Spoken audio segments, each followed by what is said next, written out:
The shock and sadness of this event is really beyond my comprehension. At this time, I'm asking for a moment of silence to honor the students and faculty members who died on Monday. If you'll join me for a moment of silence, please.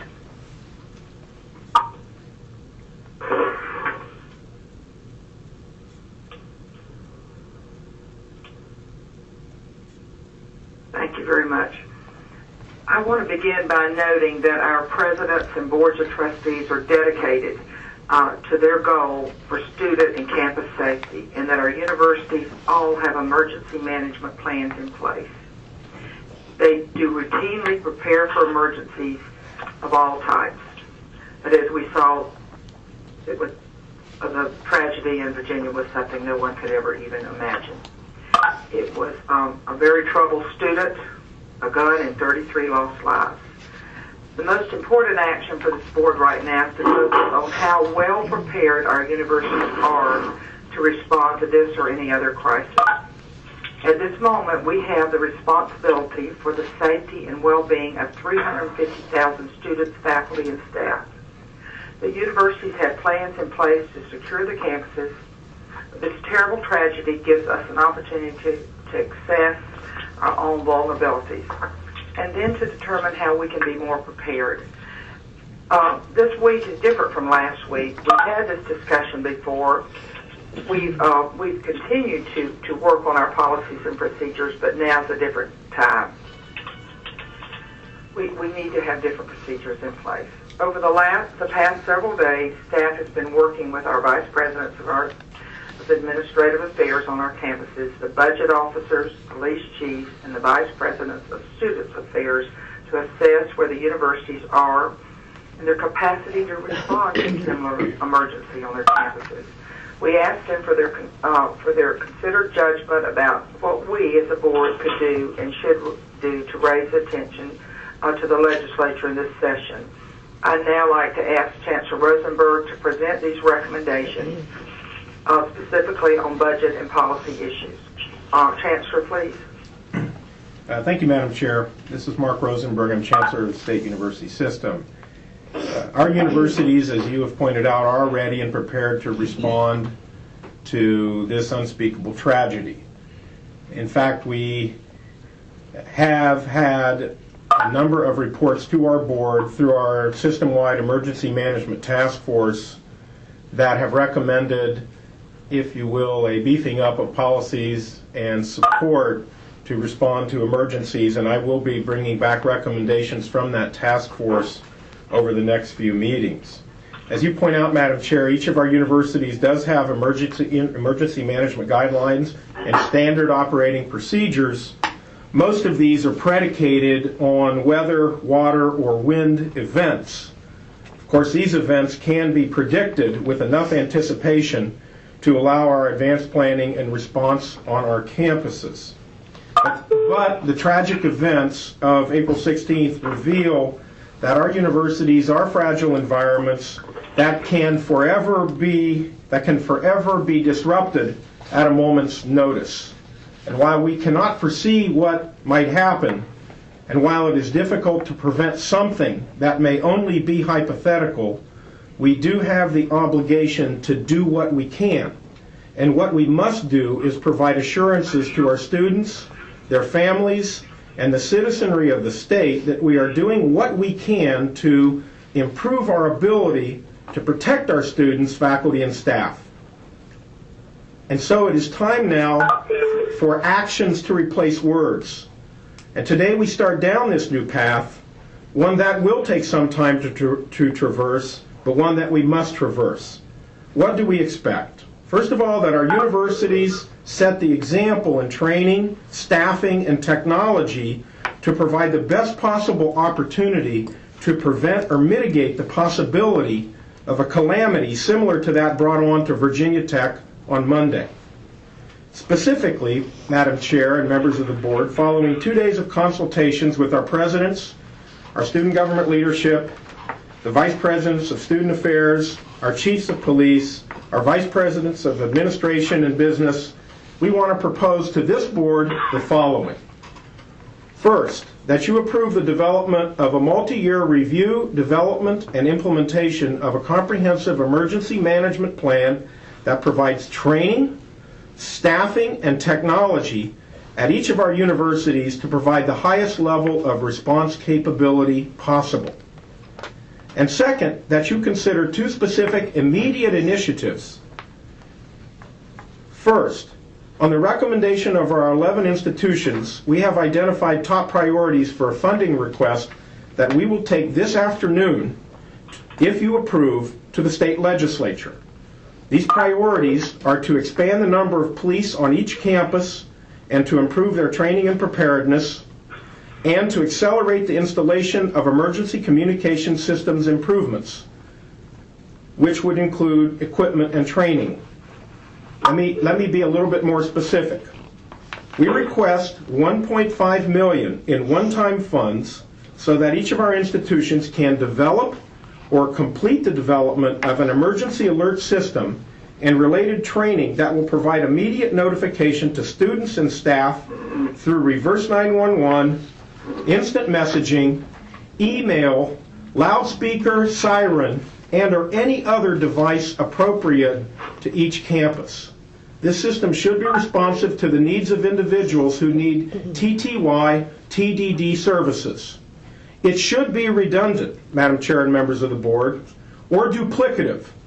In other words, no single source notification system is sufficient.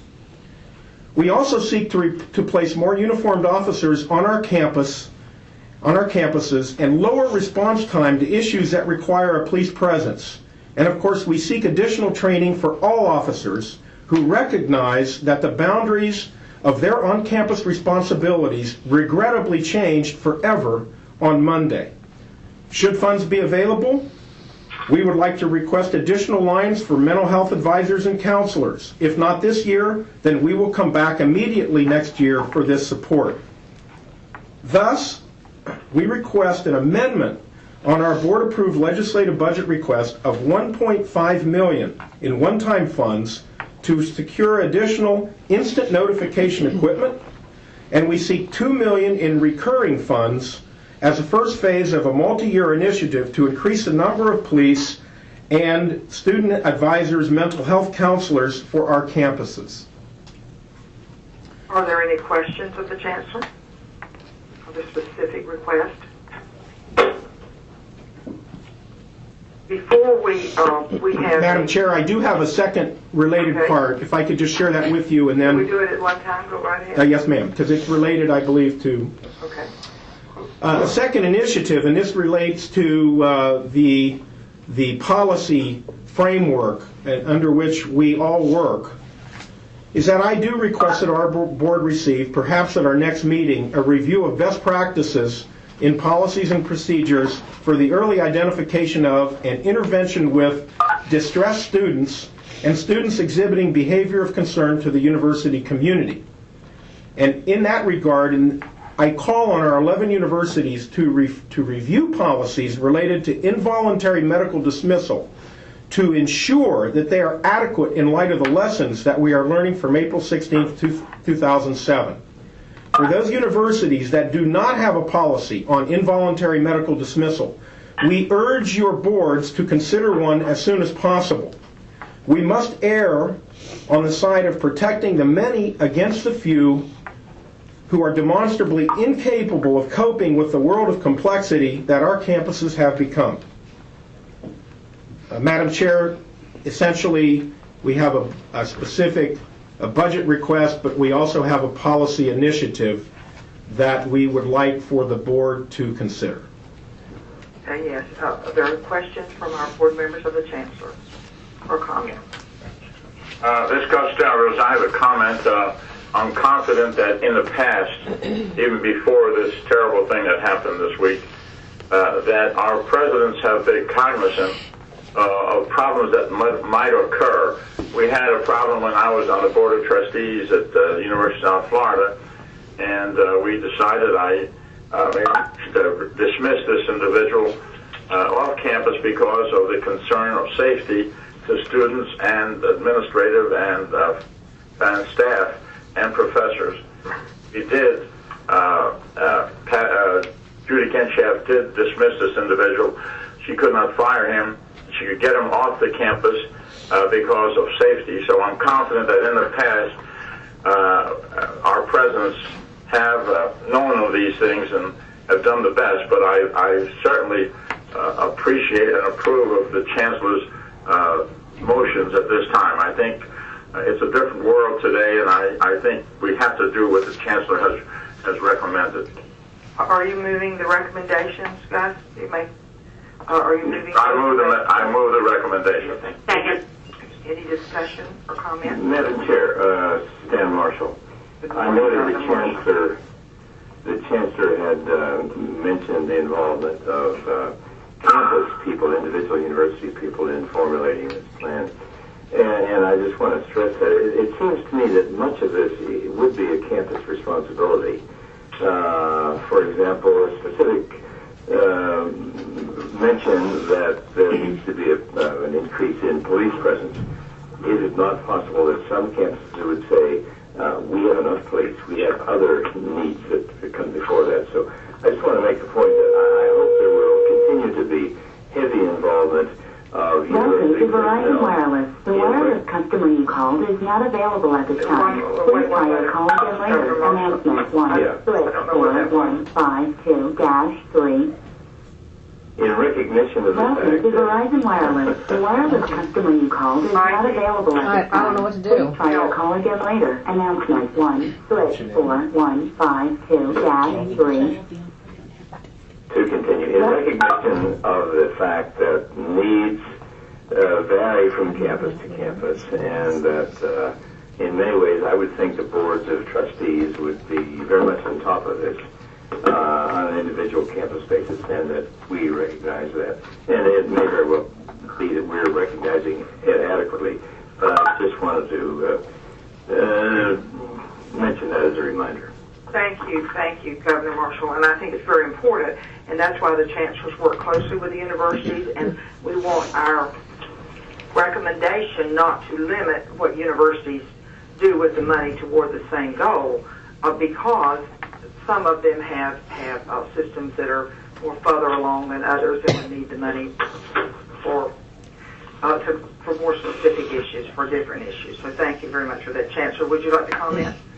May I comment, Madam Chair? Yes. Okay, this is Ava Parker. I guess, in comment to Dr. Marshall's or response or another thought as it relates to Dr. Marshall's comment is that I would hope that we would be developing standards that would suggest that we know that at least each university has this level of security available. That is, that it's not something that we would just need the boards of trustees to say, okay, we think we have enough police or we have enough security, but that there would be some standard that's kind of used system-wide, and then based on whatever that standard is, then we as a board would look to each of the universities to pull from these dollars to make us all on the same level, I guess. So that's the only comment that I wanted to add to. Yes, I would trust that the board of trustees would have the authority and the ability to make decisions about what should happen. It's just I'd like to throw in the caveat that we have some standard that we're going to use system-wide. Absolutely. Thank you, Governor Parker. Any other comments or questions before we call for the vote? All in favor of the motion? Aye. Motion carried. Thank you very much, Chancellor. And do you have any other comments? Madam Chair, I just wanted to thank our presidents and our vice presidents and certainly our students. We spent the last 2 days in intense consultations with them on their response mechanisms, as well as on prudent and appropriate recommendations that we could make in a timely manner to the state legislature. I'm comfortable with the recommendation that we have that represents not only the best interests of the local boards, but more importantly, they are very student-focused, and they will provide us with a means to start the process of enhancing, in this new world, the state of campus safety. Thank you, Chancellor. Before I announce a specific task force to this, I'd like to ask the University of Florida Vice President Ed Popple, who has been so helpful to our board in many ways to tell us about we hope an insignificant incident that happened on the University of Florida campus last evening, and how the University of Florida has reacted to that. Mr. Popple. Thank you, Carol. And just to make everybody aware, early this morning we had a student report that she had witnessed a student in one of our dorms with a handgun. We immediately responded to the situation and established our emergency procedures as we would in any other police event. We were fortunate in identifying the suspect through contacts in the dorm, and were able to contact the suspect and indeed verify that he did possess what we now know was a non-lethal gun, which is what students refer to as an airsoft air gun that they use for target practice and, I'm sorry to say, entertainment. We have arrested this suspect, and he is now in the Alachua County Detention Center. We have charged him with improper exhibition of a firearm and weapon. It was a positive outcome to a very frightening situation given the events at Virginia Tech. But I wanted to make everyone aware that our students on this campus, in particular this young lady, was very aware of her situation.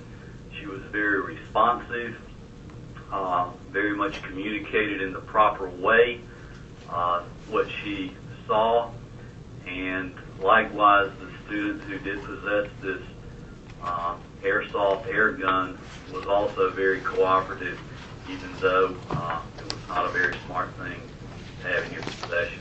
I wanted to make you aware of that in case any other campus has a similar situation. Thank you very Very much. intense couple of hours this morning. And I hope that will be the last one on our campuses. But all of us know when something this tragic happens, sometimes incidents follow that are unnerving. We hope only unnerving. Thank you for reporting it. I'm sure it will be in the press. This morning, I'm asking Tico Perez to chair a task force that will report to the Student Affairs Committee, chaired by Vice Chairman of our board, Sheila McDivitt. The purpose of this task force will be to recommend to the Student Affairs Committee specific policies and procedures that are appropriate for our system. We understand that it's the University Boards of Trustees, the presidents, that develop these policies and procedures on their campuses, but as Ava Parker, Governor Parker suggested earlier, it's important that we have standards throughout the system. Our students deserve that. On this task force will be a representative of each university, and I will be talking to the board chairs and the presidents. That would be of course, our student board of governor members, other board of governor members that are appropriate for this or have time for it. And I'm going to ask that this task force report back to the Student Affairs Committee at our August committee, if possible, at our August meeting, if possible, and if not at our September meeting. As I'm just now announcing this committee, I'm a little vague on whether it will be August or September. But our student year will be beginning then, and we are all aware that our number one priority is keeping our students safe, our faculty safe, everyone on our campuses. The parents and families of our students depend on us for that.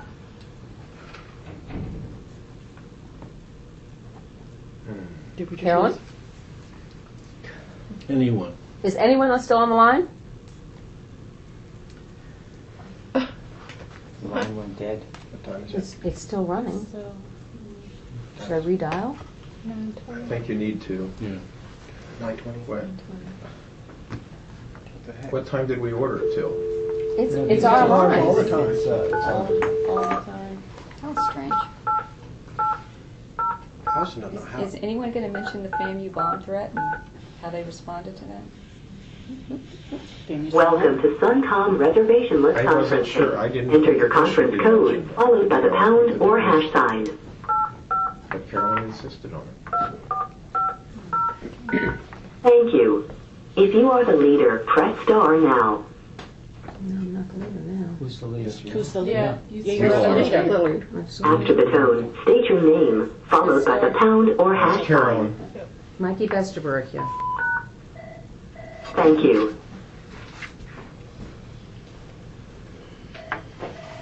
You will now be joined to the conference. To mute your line, press star 6. To unmute, press pound 6. I've come back on the line. Hello?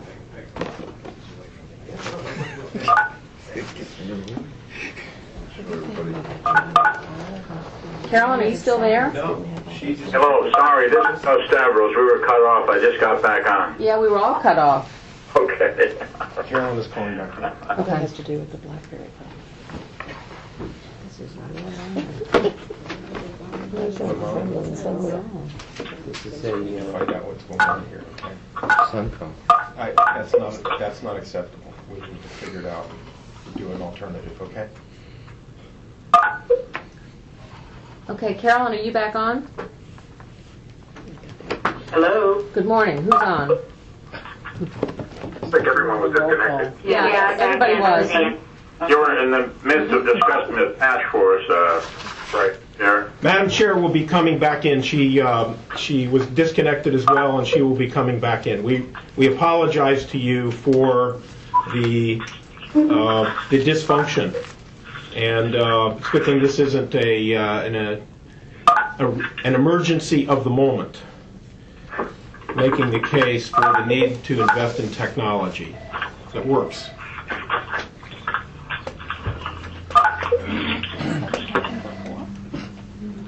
She's looking for the number. Mikey, the only way Hello? that can happen is someone They won't let you back in? would have put in the access code number and then Okay, Mikey will give it to got you. off the number. Okay, here. And then it got off the line. Anybody left on the conference call? Yeah, we're here. Yes, I'm here. Yeah, Yes, we're back on, some of us. This is Mark Rosenberg, and we apologize to you. We all got cut off. We're all coming back in, and Madam Chair is dialing in now. She's having trouble getting in, so we will wait one more minute so we can conclude in an appropriate fashion this meeting.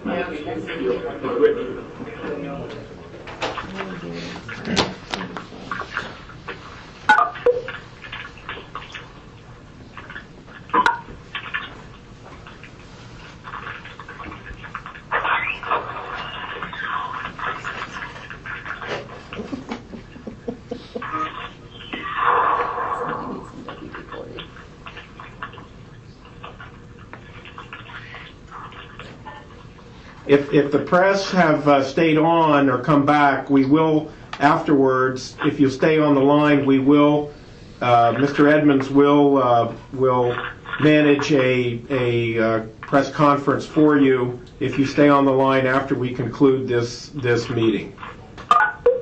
Chancellor? Okay, Yay. Madam Chair, please. I am so sorry. Technology is challenging at times. And did everyone hear my the task force announcement? Yes. When was I cut off?